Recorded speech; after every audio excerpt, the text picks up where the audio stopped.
Welcome to BloodSnow, the podcast. This is Stephanie and Michelle. We are bringing you case studies of demonic deliverance, talking about the bride and the groom, and letting you know that you are washed white as snow by the blood of Jesus Christ.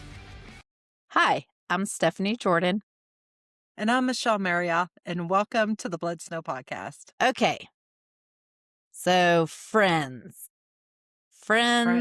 are such a gift from the Lord, and we're specifically going to probably focus mostly on girlfriends because that's our experience, right? So what do you feel like is probably one of the greatest benefits of having a girlfriend? Girlfriends that you are close with, that you connect with, I would say that you're equally yoked with, right? So I surround myself with godly counsel with my friends. So I'm picky about my friends. So if you're not my friend, well, I'm picky. I do like to have my friends that are close, such as yourself, godly counsel. So that's like one of the most important things to me is our belief system is the same. So one of the most important things to me of having a girlfriend is you can get that godly counsel when you're equally yoked and you have that confidant in someone that can hold you accountable and can speak truth to you when you need it. So what do you think? What do you think, Stephanie? Yeah, I feel like girlfriends are a lifeline, right? Because your spouse is such a different relationship. And I feel like a lot of times when girls try and make their husbands their girlfriend, right? And not allow them to be the man, Right. they can be their best friends, but that doesn't mean they want to go to like baby showers with them and wedding teas and stuff like that. I think there's a good place to have really good friends that you can do cool things with, have good Yeah. conversation with, feel supported. And I think probably one of the most important is that they love your entire family, not just you, Yeah. but your husband, your kids, your entire family. Yeah. That's important. I'm still stuck on like taking your husband to a baby shower. Is that a thing now? Is that what they're doing? That's Like odd. baby showers and stuff have turned into like co-ed events and all of that, which is fine if you want. I mean, if the dude wants to be a part of it, I don't think there's Yeah. a problem with it. I just think that I know that there's pressure on men to enjoy things that are not typically men type of things because the chick wants them to be a part of it. And I Yeah. think there's freedom when you have a girlfriend that's you can do those things with that isn't putting pressure on your man to do girlfriend things. Like he probably doesn't want to go to brunch with endless mimosas and sit and Right. hang out. I mean, he might, but he might not. And that's when you need a girlfriend. Unless you're like my dad. He's gonna kill me for saying this, but he loves to know the tea. That's I awesome. think it just comes with age. Like he's bored. My parents don't get out a lot, but like he's got to know your business and your neighbor's business. He'll have a whole conversation about everybody else's business. Love you, Daddy. And there are certainly some guys that get into all of that. Like my late husband he was good about wanting to be a part of things with me. So I'm not saying that men don't enjoy that all the time, but I'm just saying that there's a beauty in having girlfriends that, like you were saying, speak into your life and encourage you. I think that having girlfriends, there's just a beauty to that relationship that is unique in and of itself. And, I know there are people out there that never have females that have never been able to have good relationships with other females. And I think that that's so unfortunate because I really feel like they're missing out on the But usually beauty that's rooted of in wounds, though. absolutely. Yeah. But I would say that for like most of my friends, aside from you, like you're an exception because we just met almost a year ago. But most of my friends I grew up with. So we've all kind of hit the same milestones together. Yes. And I've already had a meltdown today. So I had already called Shelly and was like, so again, the importance of girlfriends, Yes. Yes. and God love her. She is so used to my fits. I don't know how else to say it, but like this woman has endured so much. God love her. Love you, Shelly. So that's really true, right? Like my best friend and I, we have been best friends since our first day of freshman year of high school. And like Okay. literally, we have gone through our entire formative years in adulthood together and, found the place of grace for each other, right? Because Yes. we have done stupid things, we have said stupid things, we have not been not been kind or nice to each other at different times, Yeah. and as we've gotten older, we appreciate the longevity of our friendships so much more, and we make more effort to be thoughtful of each other, and she's much better at being thoughtful in some ways than I am, and then I think sometimes I'm better at being an exhorter than she is, right? Hmm. And so, like, we have this give and take, but yeah, there is nothing like somebody that just knows your garbage. My friend Hmm. Marjorie and I would call it the vomit friends. If you don't have word vomit friends that you can just Yeah. word vomit with, you need some. Yeah. Yeah. Well, and so the thing is too, like, and even with you, if I'm having a tough day or whatever, I can't name one friend, one person that's in my circle that is not an encourager or that doesn't build me up or doesn't pray like for me or over me. I don't have one single friend that doesn't do that. So it's pretty unique, I would say. But again, I'm picky, right? You have acquaintances, that you may work alongside of or whatever. And then you have those people that have seen you at your worst and have walked through junk, with you. And that longevity does say a lot when you've been friends with somebody. Like I was talking to one of my other friends and just thinking of the amount of years. And so I would maybe, well, not maybe, most of my friends that I talk to on a day to day basis, I have lived longer with them in my life than I did without them because I met them at, 9, 10, 13, 14 years old. Now I'm turning 49, so I don't really know what life was like without them because they've just always been there. So Yeah. it's interesting. Well, like with me, with my friends, as tough as it's been here in Ohio and all the things I've gone through, they're like, come home. Like, we want you to Yeah. come home, And it would be easy for me to run back. And because they're my people, right? Same. Like, I've known them my whole life. They're my root friends. They're my foundational friends. Yeah. And they matter. They're critical for survival to me. Yeah. I can't imagine not having them in my life. And there's ebbs and flows, right? There's sometimes when you're Hmm. closer and sometimes you don't talk for 3 years or whatever, and then you Yeah. just pick back up. I mean, it could even Like maybe nothing be a ever, decade. like no time went by. Yeah. Yeah, exactly.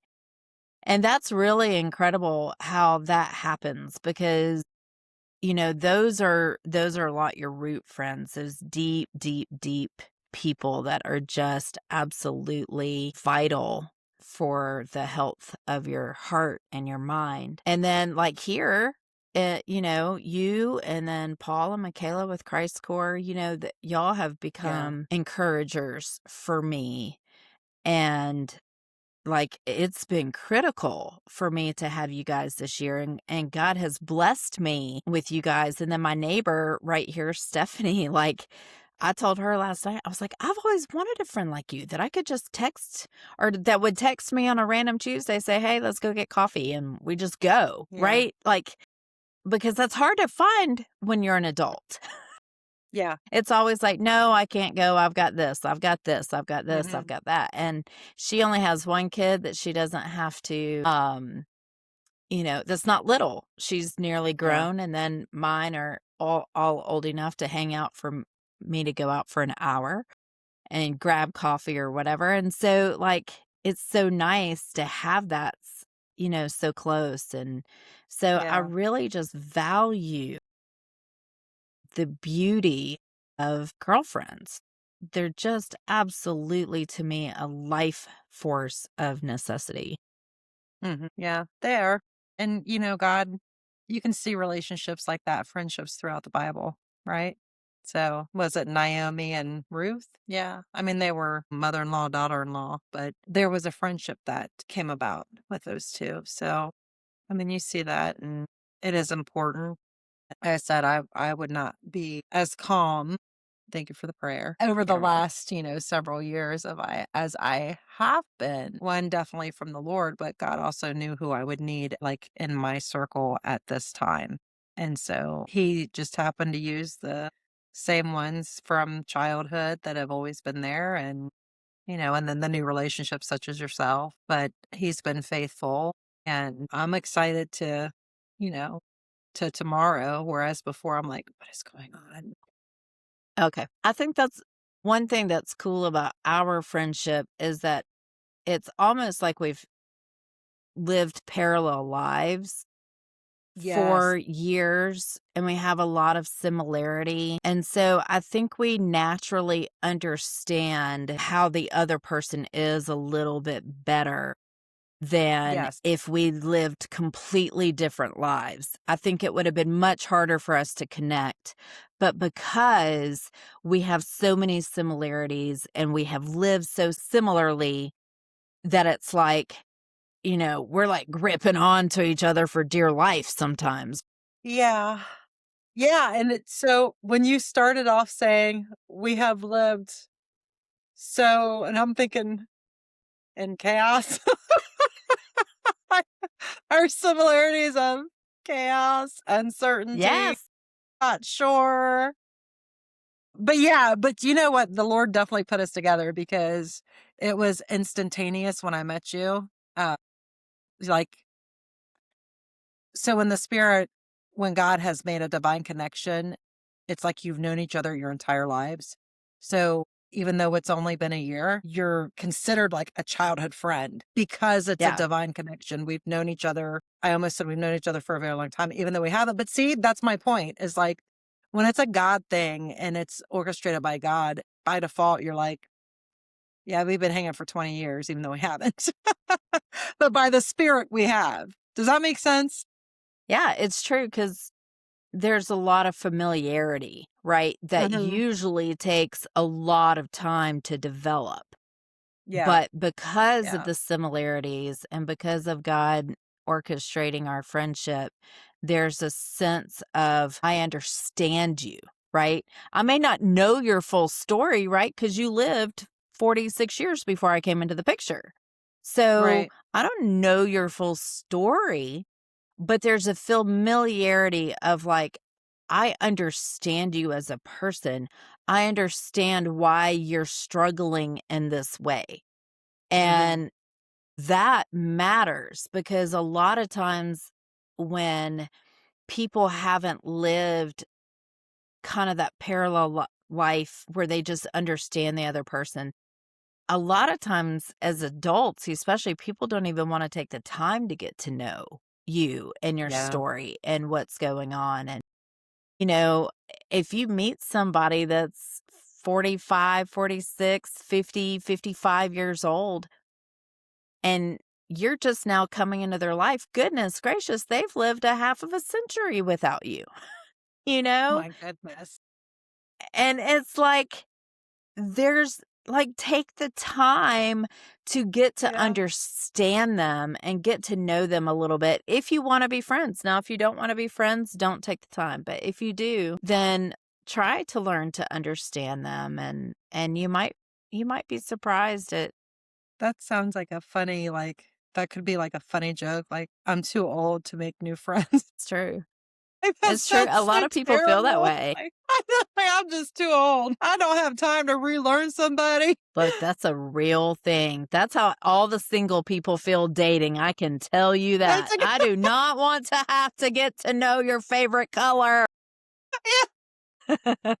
everybody needs a Megan to tell them what their favorite color is. But she's another one that like God just put us together and there was really no learning curve. There just wasn't.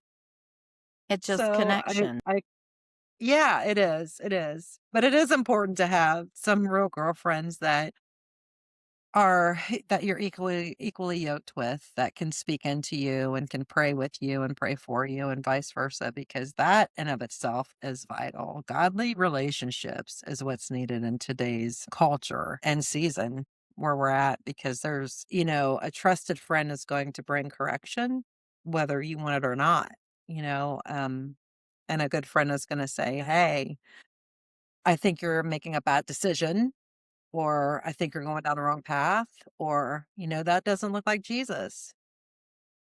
So the people you want to kind of stay away from are the ones that agree with everything, Yeah. you know? Well, you know what's interesting is I have a girlfriend that doesn't believe the same as me at all. And she has been invaluable over the last few years because she's an encourager. And she encourages me even to seek the Lord, even though she doesn't believe the same thing. She's like, Stephanie, she was like, God's big. Like, she's not a Christian. She doesn't follow faith practices or any of that, but she's like, God is big. And she was like, you got to dream bigger. You need to not limit yourself or limit him, you know? And I was like, well, listen to you, girl. Yeah. And she's always an encourager, and I think that's why we've been able to stay friends, is because she practices those same principles. She doesn't like, I'm not gonna go to her like I would go to you and have her, pray over me or any of that sort of stuff, because she doesn't believe the same. Mm. But her encouragement has been incredible. And so I do think that even as believers, you can have friends that are not believers.